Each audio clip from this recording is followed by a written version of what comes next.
Hello, I'm Ginnette Sutherland. And I'm Charlotte Dancer. Welcome to Nature Connects, the podcast from Tamar Valley National Landscape, where we pause, engage, and connect with the natural world around us.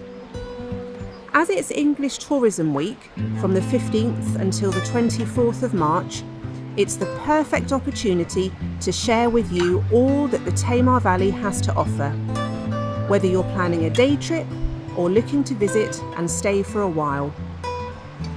In this episode, we catch up with Sarah Bartlett at Lopwell Dam, approximately 3 miles north of Plymouth and 7 miles from Tavistock. It's a beautiful site on the River Tavy, known for its diverse habitats, including salt marsh, freshwater marsh, and ancient semi-natural woodland. The area is also a designated local nature reserve and part of the Tamar Tavy Estuary Site of Special Scientific Interest. Sarah has deep connections to the beautiful Tamar Valley and plays a pivotal role within Visit Tamar Valley, an organisation that's dedicated to promoting sustainable tourism and preserving the natural beauty of this region. Later in the episode, we'll explore the scenic route from Cowstock to Okel Tor with Gary Lewis from the Tamara Landscape Partnership. Okel Tor is just east of the village of Cowstock on the River Tamar, which forms the county boundary between Devon and Cornwall. This promises to be an inspiring and informative episode.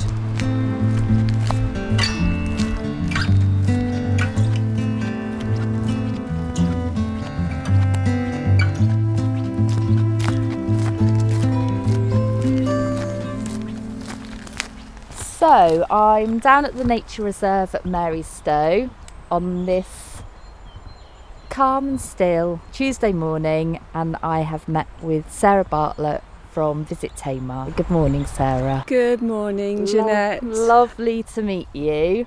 And to you too. I'm so pleased, whilst it's not sunny, it's also calm and dry above all, so I don't think we're going to get rained on today. I must admit, this dry weather has been a real treat, and it feels like spring is on its way. Spring has sprung really well this year, I have to say, with all the sunny days we've had recently, which I think from memory started on the 1st of March, which of course is the meteorological first day of spring. Yes.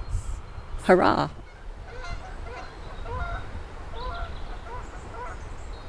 We've walked a little further along the path and it is just glorious down here this morning. We've seen a little egret and we just stood on the water's edge.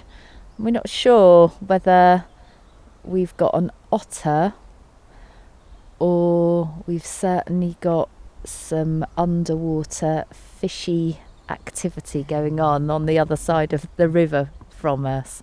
And just the signs of spring, the buds on the trees are just all beginning to say hello. So Sarah, I'm interested to sort of hear of the journey of Visit Tamar Valley from its inception to today. So actually the organisation as an entity has been around for probably 20-ish years now. But up until 2020, it existed as an organisation that really was a B2B support group. You know, it hosted member events, it had a directory type website to support it. It was known as Tavita, or We Love the Tamar Valley, but it didn't look outward towards the visitor market in any particular way. And the committee decided in 2019 at an AGM that if things were changing and having a passive website like that and not promoting the Tamar Valley was not the right thing to do. So the emphasis shifted. The organisation rebranded to Visit Tamar Valley, and we became what's known as a destination marketing organisation in our own right. So we're like Visit Devon, we're like Visit Cornwall or Visit Plymouth, but we focus solely on the Tamar Valley, which is quite different from, Devon's a huge county, as is Cornwall. And most of those counties are completely different in terms of what they offer the visitor. So the Tamar Valley really does need to be differentiated from those big counties. So we became Visit Tamar Valley, and of course with a new emphasis on marketing, we needed somebody who could take on that role. That became me. I'm trained by the Chartered Institute of Marketing, so I'm an MCIM, and I'm fortunate enough to be able to apply all the tactics and the knowledge and the skills that I've developed over, certainly since I've qualified.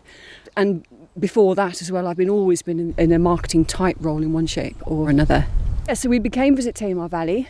We negotiated the pandemic as best we could. And now our focus is very much on holistic promotion of the Tamar Valley as a whole. But within that, we have certain campaigns or certain projects that we are rolling out right now, one of which is green tourism or sustainable practices in tourism.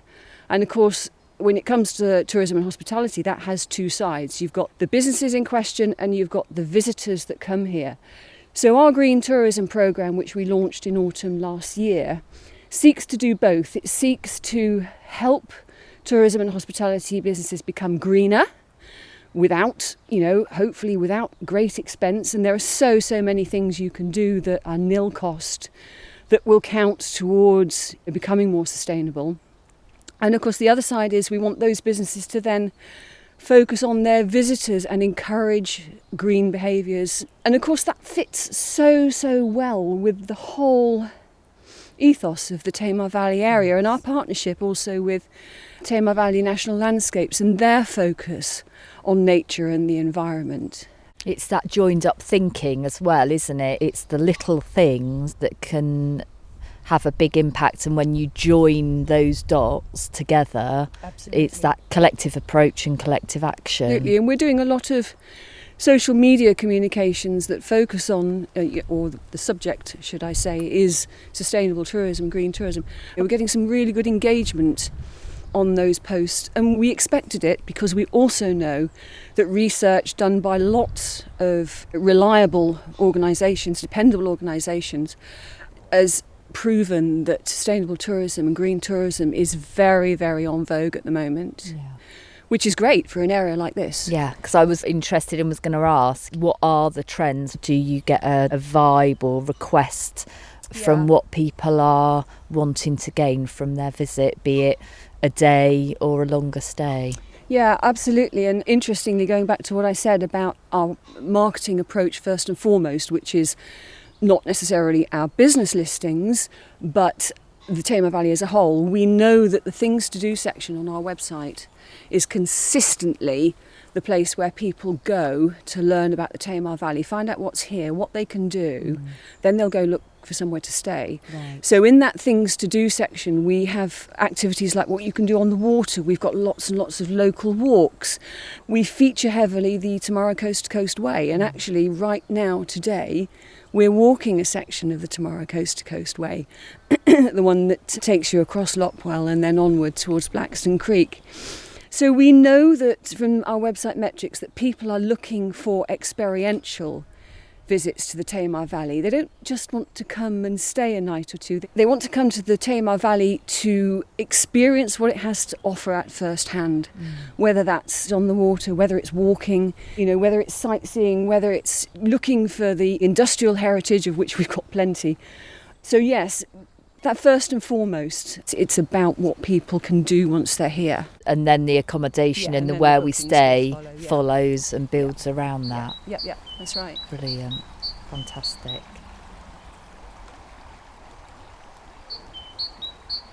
It sounds like things are very busy, and it's great that, again, that outward facing promotion of the Tamar Valley. So can you tell us a little bit more about your green tourism? The green tourism programme, as I say, launched in November. We have 8 ambassador businesses all operating in the Tamar Valley, or the very nearby, the borders, if you will. And those 8 businesses are our ambassadors, so they are leading the way with new sustainable processes in their business. They're all working very hard to determine what they can do, what they can change, etc. In this programme, we've partnered with Green Acorn, who are a business based in southeast Cornwall. And the Green Acorn Award recognises that a business has reached a certain standard with their sustainable processes. So a lot of our ambassadors have already won that award by virtue of the hard work that they've done in the last few months.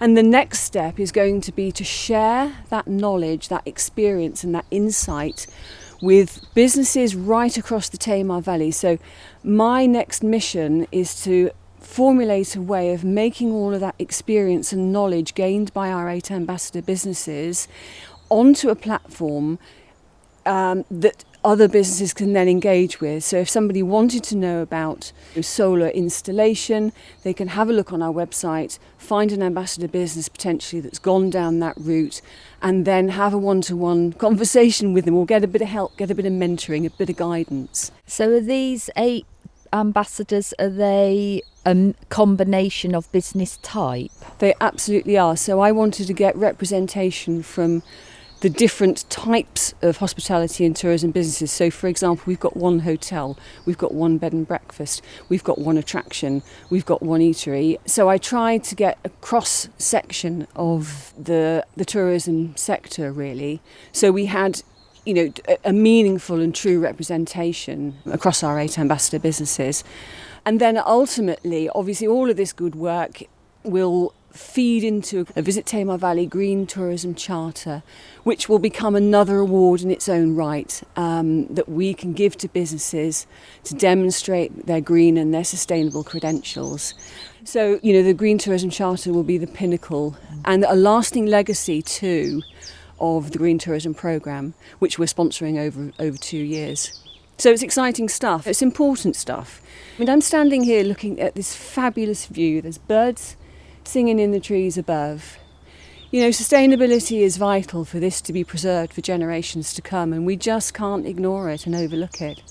So that's driving the programme as well. It's linking in further, as we'll discuss shortly, our whole focus on nature connectedness is just raising that awareness of our need, but almost an integral connection with the landscape to connect, to find beauty and meaning and purpose, which then in turn supports and motivates positive action. Definitely. And whether that be through an activity, through recreation, or your choice on where you stay, how you eat, how you shop. Absolutely. We're hoping that this thing will gather momentum. It'll gather its own momentum, and once the programme has come to its end, it will continue by virtue of what we've achieved during the first 2 years. Yeah. It's exciting stuff. It is very exciting. So I think we'll leave the water edge here and the birds singing above our heads, and we're just going to take a little further stroll round the corner to the boat shed, where we'll have another chat. Okay, that sounds good. Let's go.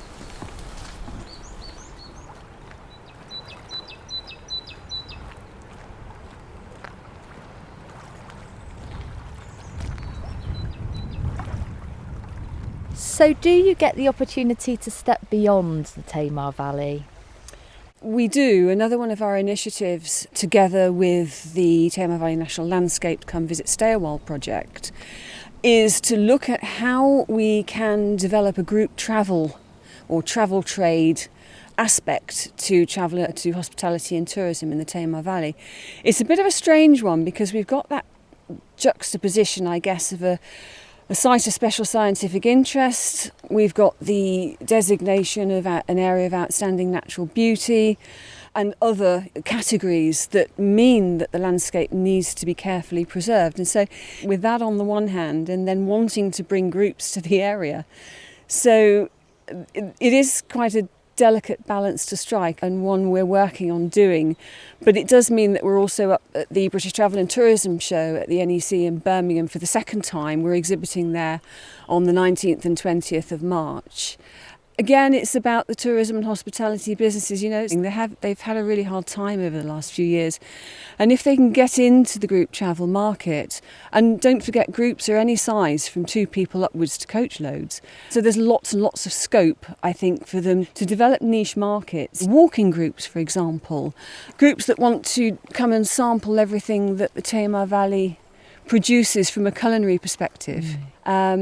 So it is a good opportunity for businesses, and they don't need to be put off by that scary word called groups, because, as I say, it's scalable. And that's very much a message that we'll be promoting next week at the British Travel and Tourism Show in Birmingham. And I think it's up to us to support and welcome visitors, and as you say, whether that's a group of 2, you're travelling alone, or you're a larger party of people, to... Sorry, I can hear the honking of the Canada geese as I'm talking to you. The Tamar Valley is open and everybody is welcome, which we've discussed before in other podcasts, but actually it's about setting the right example of how we do that sustainably and sympathetically, come and enjoy, but we leave no trace. We leave it as we found it for the next person to enjoy, to cherish, and to build that catalogue of special places in their life that they want to share with other people, whether that be through visiting again, whether it's through photography, storytelling, art. It inspires us to respond in so many different ways. Most definitely, yeah. And you're saying all of this and the sun has just broken through the clouds, and it's glorious and warm. Yeah, and so I'm going to take this opportunity as we're leaning up against the boat shed here. As we've discussed through the Nature Connects podcast, Tamar Valley National Landscape, we're on a journey of research and learning about nature connectedness, and as humans, as on this planet, that we need to strengthen our relationship with nature to help support its recovery and enhance and enrich biodiversity. So as we're stood here, we were just admiring the bright yellow lichen on the top half of the boathouse, and then as we move down, we've then got lovely slimy damp green algae, then a beautiful skirt of seaweed just hanging around the bottom.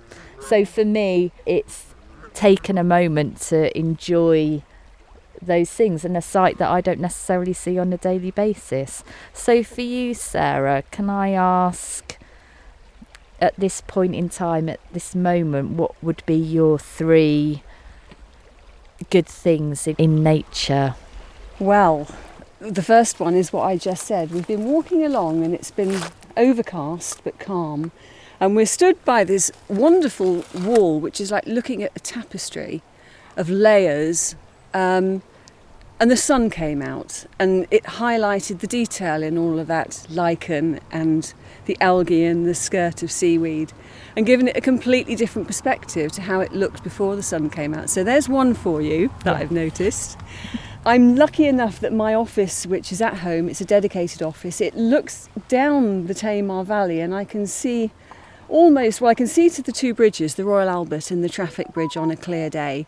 Can't quite see the sea, but that perspective allows me to watch the seasons unfold, and I can do that on a daily basis. Every time I go to work, I look out of the window and I see something new as the weeks roll by.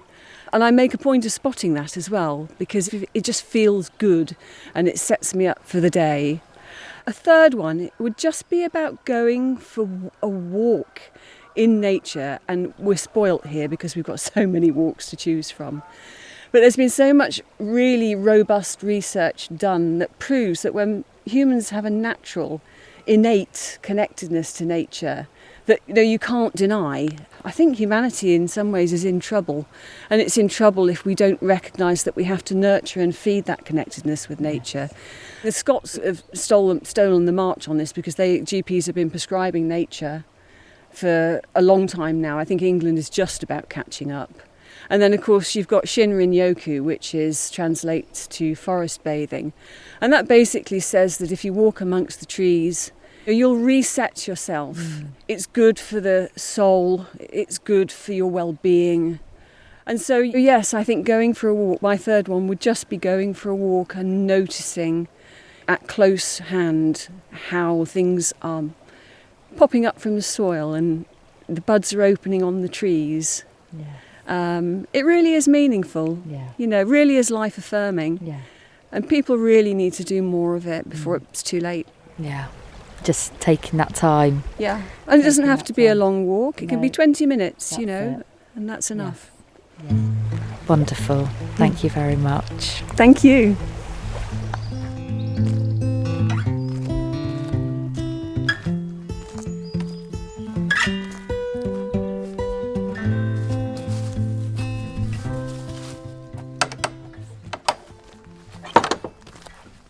This area is known for its historical significance as a former tin, copper, lead and arsenic mine, now a scheduled monument, and part of the Cornwall and West Devon Mining Landscape World Heritage Site. I'm joined now by Gary Lewis, Senior Heritage Officer for Tamara Landscape Partnership, who was one of the very first walkers to walk the entire length of the 87-mile Tamara Coast to Coast Way when it was first created in the summer of 2023. Hello, Gary. Hi there. Well, that's quite an achievement to be one of the first to walk the Tamara Coast to Coast Way. How did that come about? I think it was a beer in the pub that started it, where we said, wouldn't it be a good idea if we walked the route? And Sarah Richardson and I said we would do it around the time of the formal opening. And how long did it take? We did it over 7 days, so in accordance with the guidebook, basically, which splits the route into 7 legs. And we started on the Sunday in the south and finished on the following Saturday up at Morwenstow. That's amazing. And the weather, what was it like for you? We were lucky. I think we had one day where it just rained all day. I think that was day 6. And then we had a couple of showers, but that was about it. The rest of the time was dry, so we were quite lucky, really. And did you have a favourite stretch? Leg 2, so from the Tamar Bridge to Beer Ferrers via Lopwell Dam. That was the best bit. It was the shortest day as well in terms of mileage. So, yeah, and I was still feeling pretty good by then. So back in 1998, the Tamar Valley Discovery Trail was created, which was a long-distance walking route of just over 30 miles that goes right through the Tamar Valley from Tamerton Foliot to Lanson. So why was the Tamara Coast to Coast Way created? I think it's been a long-term plan over the last 20 years or so to actually connect the north and the south coast following the River Tamar to make a link with the southwest coast path. You had, as you said, we've had the Discovery Trail in the south of the county, and we had the Bude Canal path up in the north of the county, and the aim was to try and link the 30 miles in between those two, and also the little bit between Plymouth and Mount Edgecombe, so that we had a route that joined the north and southwest coast paths. And so I think back in the early 2000s it was originally thought, but didn't come to fruition until the Tamara funding came available, and we were able to get a guy to look at the feasibility of actually making the route work. Well, it's certainly been a real success for walkers so far. I remember the demand for the guidebook following the launch just couldn't keep up with the demand. Why do you think it's been so successful? I think there is a real will now for long distance footpaths. They're very popular. It is almost the de rigueur thing to do, is to walk long distance footpaths. So if you think we've had the Two Moors Way, there's the famous Wainwright coast to coast route up in the north, you've got the southwest coast path here, and people almost collect long distance footpaths. So a new one is always going to bring people in because they want to add it to their collection.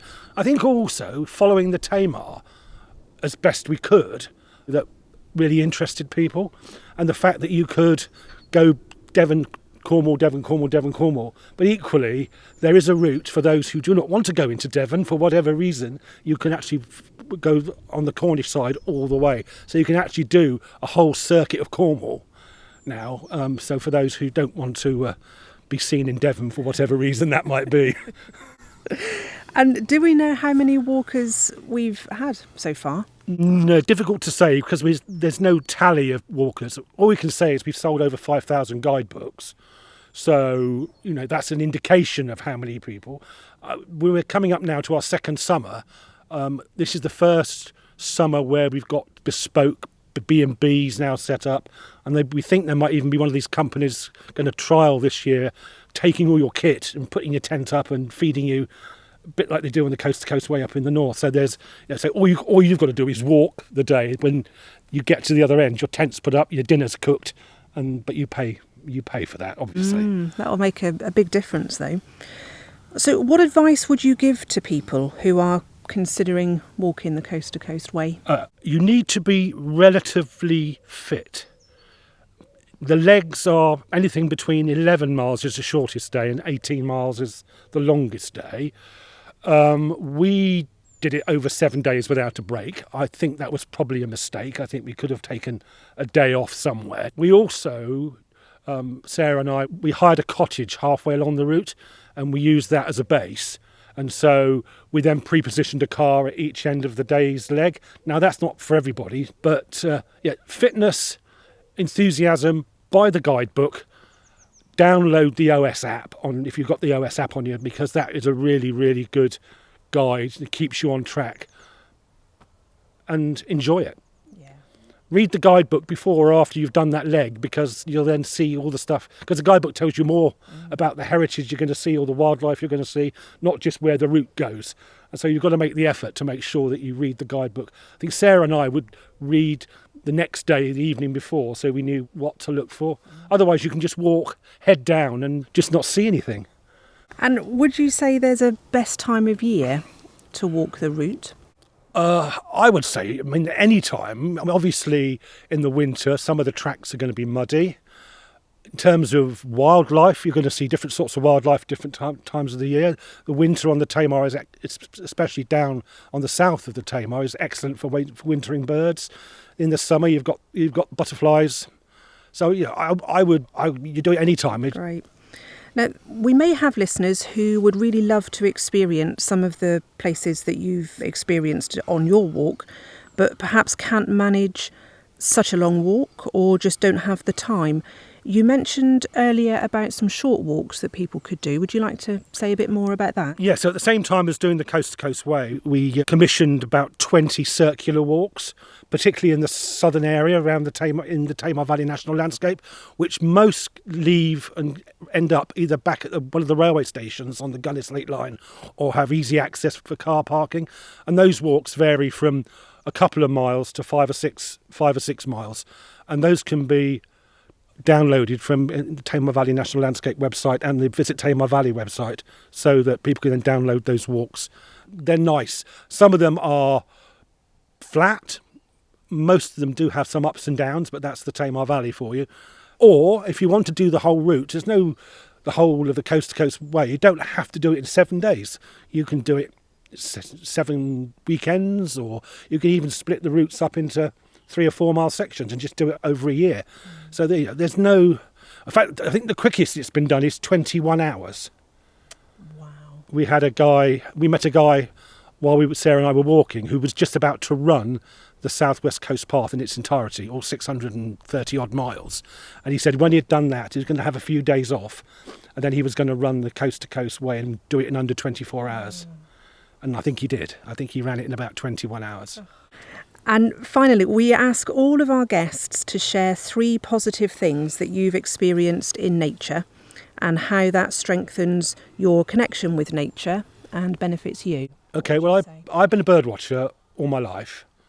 I love birds. I travel to look at birds.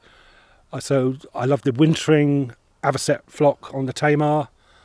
I love the fact that we get really interesting spring migrants down on the Rhine Peninsula.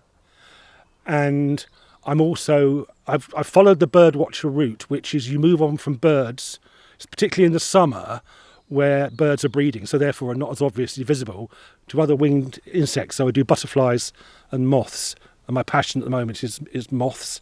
So I trap moths and record moths. You can do that in your garden. And so I think those are the things that really fascinate me. I mean, some people then move on from moths to beetles. I haven't gone to beetles yet. I haven't made it to beetles. I'm still mastering moths. We have got some wildlife equipment available to hire through Tamar Valley National Landscape and the Tamara project. So if anyone's interested in doing that, we can help to provide. Yeah, and the beauty of today is the digital camera, just take a photograph of what you catch. If you can't identify it, send it in, go on to a website, find your local recorder, who's your moth or your butterfly recorder, send them the photograph and they should be able to identify it. This world has moved on. The digital camera has changed natural history recording completely. That's great. Thank you, Gary. I have really enjoyed our time here at Okel Tor today, finding out a bit more about the Coast to Coast Way, and thank you very much. No, it's a pleasure.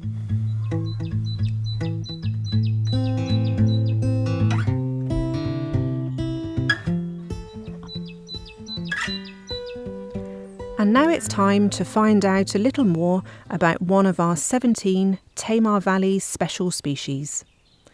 These are the plants and animals that we identified in our nature recovery plan that need a helping hand to thrive.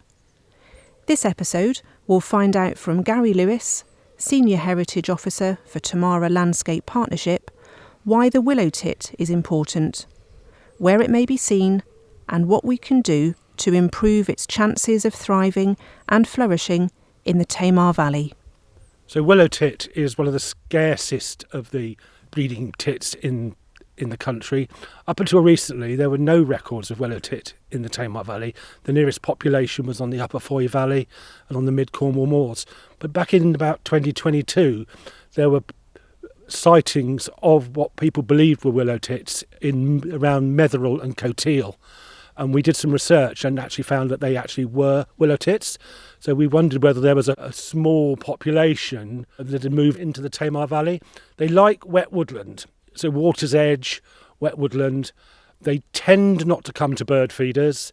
They tend not to stand out on the edge of trees. They tend to be deep in trees.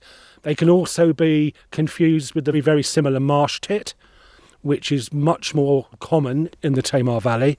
But we believe there were at least a pair in the Metherell area in 2022.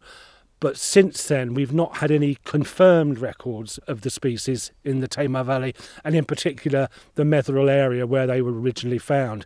But we're keeping our eye open. We're hoping that the work we do in the Tamar Valley National Landscape over the next few years will encourage wet woodland and may encourage the birds to come back. So I do urge people, if you see what you think is a willow tit, to take a photograph, send it to your local record centre for verification. And if it's a marsh tit, then that's fine. But if we do find more willow tits, then that'll be great, because they are a really special bird and we don't have huge numbers in either Cornwall or Devon.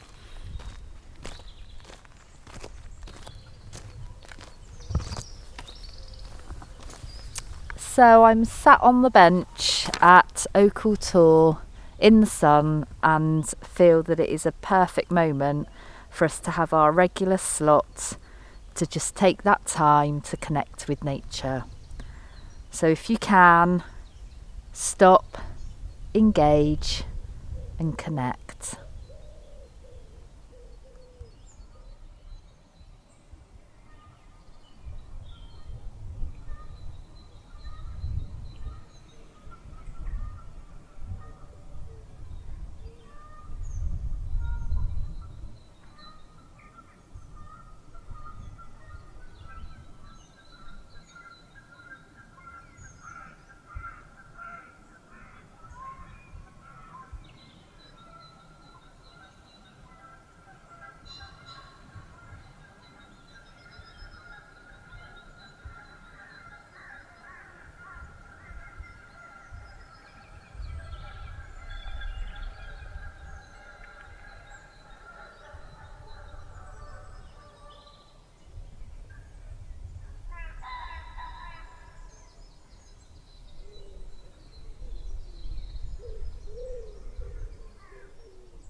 So as we leave Okel Tor and make our way back up the hill, let's reflect on this episode and our wonderful conversations. So this morning we were at Lopwell with Sarah. So what are your takeaways, Charlotte? Yeah, it was a lovely morning again, wasn't it, Ginnette? I think from the interview with Sarah today, I really enjoyed hearing more about Visit Tamar Valley's focus on sustainable tourism and finding out more about their 8 green ambassadors and the work that they're doing that will result in a sustainable charter. I'm also interested in following their work around group travel, just to strike that balance between welcoming visitors to areas that have the capacity and to leave the more special areas for nature to have the priority. Absolutely. And I think for me, my top thoughts really with that conversation with Sarah and her role and the purpose of Visit Tamar Valley is that holistic approach. It's about celebrating, shouting about the Tamar Valley, its uniqueness, the diversity of landscape and habitat, but also business and the people within it. It's not just about a booking platform, it is a promotional business link, social link for anybody and everybody. Celebrating the fact that we are that hidden gem, and come and see what we have to offer and just explore from there. Absolutely, a real celebration of all things Tamar Valley. So then this afternoon we've had this lovely walk, and just Gary's knowledge and enthusiasm for this location, for heritage. I'm always in awe of the facts and the knowledge that he has. So what were your thoughts on our conversations? Yeah, I always enjoy listening to Gary's tales, and today's reflections on his time walking the coast to coast way were really great to hear. I like the fact that there's so much choice for walkers, that you can walk the entire 87-mile route, or you can do it in sections of 10 or so miles, or you might choose one of the 20 circular walks that allows you to explore the villages and the other areas throughout the valley. I'd agree, and I've been very lucky over the last few weeks. I've started walking sections of the coast to coast way, and actually the sections that I've walked have been the elements that quite a lot of that is on the road, and it's been interesting looking at the feedback and considering my experience of that walk, having lived in the area all my life, walking on roads through villages and the countryside that I know, but actually I've connected with in a very different way by ditching the car, walking along the hedgerows, looking over the gateways. I've really enjoyed that element of the trail, and I think that brings us back round to nature connectedness, whether you're walking the coast to coast from Plymouth, coming up the river, nature will find you wherever you are. So it isn't a coast to coast walk in wilderness, it is taking you through those diverse habitats that the Tamar Valley has to offer. I agree, you can miss so much if you're busy just nipping around in your car, and just 10 minutes walking somewhere, you can see so much. It opens up so much to you, and then do that exact same walk again and you'll get a completely new experience of it. Okay, so we've come to the end of our recording for today. We're going to walk up the hill But we'll just finish off by listening to the buzzards as they're thermaling above us, and a robin, our little companion.